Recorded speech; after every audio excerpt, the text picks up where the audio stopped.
Let me read to you a passage from the 28th chapter of St. Matthew's Gospel, verses 8 to 15. It's the Gospel for Easter Monday.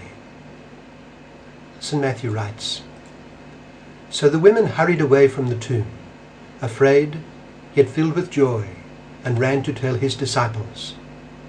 Suddenly Jesus met them. 'Greetings,' he said. They came to him, clasped his feet, and worshipped him. Then Jesus said to them, 'Do not be afraid. Go and tell my brothers to go to Galilee. There they will see me.' While the women were on their way, some of the guards went into the city and reported to the chief priests everything that had happened.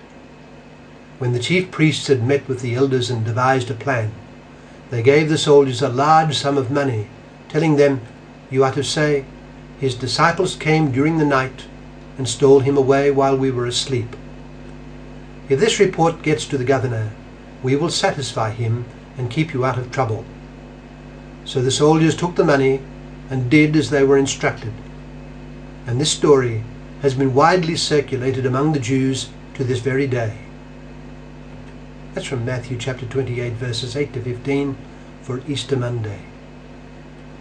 What does this suggest to us? Well, our passage today is from the Gospel of St. Matthew, and there is an intriguing feature of his account of the resurrection, a detail. The Gospels are at one in reporting the encounter of the women with the angels at the empty tomb. Matthew reports it in chapter 28 verse 5, as does Mark in his chapter 16 verse 5, both featuring but one angel. Luke in chapter 24 verse 4 reports two angels, as does John in chapter 20 verse 13. Matthew tells us that the angel informs the women that Jesus has risen and that he goes before the disciples into Galilee, where he will see them. On their way to the disciples to tell them this, the risen Jesus himself meets them, and we read this in our Gospel today. Christ confirms the words of the angel. They are to tell the disciples that they are to go to Galilee, where they will see him. There is no mention in Matthew of the appearances of Christ to his disciples in Jerusalem. All we read is that the 11 went away into Galilee to the mountain where Jesus had appointed. Matthew chapter 28 verse 16. Matthew is not explicitly denying that there were appearances of Jesus to his disciples in Jerusalem, but he chooses not to mention them, though they were very important, as we read in the other Gospels. In Mark's account, while the angel directs the women to tell the disciples and Peter that Jesus goes before them to Galilee, there is no explicit description of their meeting with Jesus in Galilee.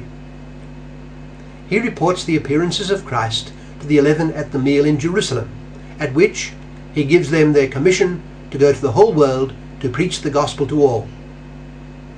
Following this, there is the ascension and the missionary departure of the 11. Luke reports the appearances of Christ, all in or near Jerusalem, to the two disciples on the way to Emmaus, to Simon, chapter 24, verse 34, and to the 11. It is at this latter meeting that they are granted to understand the Scriptures and their universal mission. The Holy Spirit is promised, Christ ascends to heaven outside the city, and the disciples return to Jerusalem to await the Holy Spirit. There is no mention of Galilee. In John's account, apart from the appearances of Christ to one of the women, Mary Magdalene, there is the appearance to the 11 in the upper room, the granting of the Holy Spirit and their mission, and the proclamation of Christ's divinity by Thomas. There, at chapter 20, the Gospel would have ended, were it not for what seems to have been a later addition. And it is only then, in this later addition, that Christ's appearance in Galilee occurs. Chapter 21.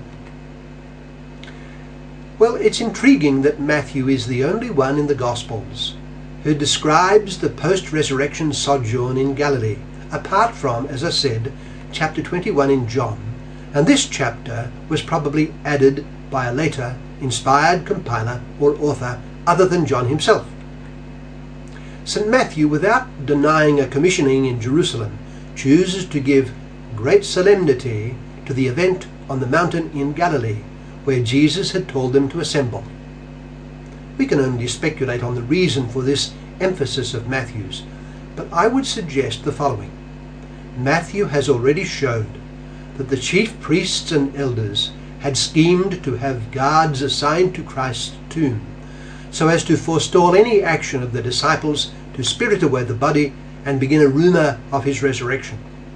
Their man had been successfully crucified, but they remembered very well that while alive he had foretold his own resurrection after 3 days. Were this notion to get out, the situation would be far worse than before. Matthew chapter 27 verse 64. But now there was this sudden turn of events. The guards had returned with their story of a miraculous event at the tomb. Chapter 28 verse 11. So they now schemed again, this time to negate the effects of news from the guards themselves. It bespeaks blindness, willfulness, and a stubborn hostility to the light on the part of the highest echelons of the chosen people. Matthew, I suggest, in omitting reference to the appearances of Christ in Jerusalem, may have been emphasizing the consequences of the blindness of the religious rulers in the holy city. They had lost their opportunity. By recording only the reunion in Galilee, he shows that a new and in some sense separate beginning is now being made. The scriptures had been fulfilled, but those formerly representing the people had not accepted it. So they were passed over. There was a new beginning, a new convocation on the mountain, a new Sinai around the new Moses, a new church which would be the bearer of the kingdom to the world.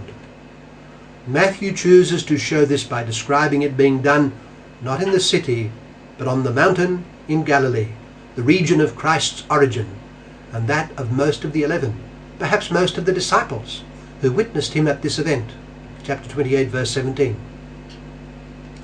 If this was not Matthew's formal intent, at least we are reminded of it by his method of presentation.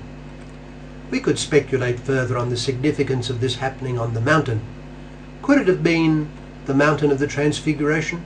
Well, we are not told, but let us not stray too far from our gospel text today, Matthew chapter 28 verse 8 to 15, and in particular from the words of Jesus Christ to the women who are on their way to the disciples.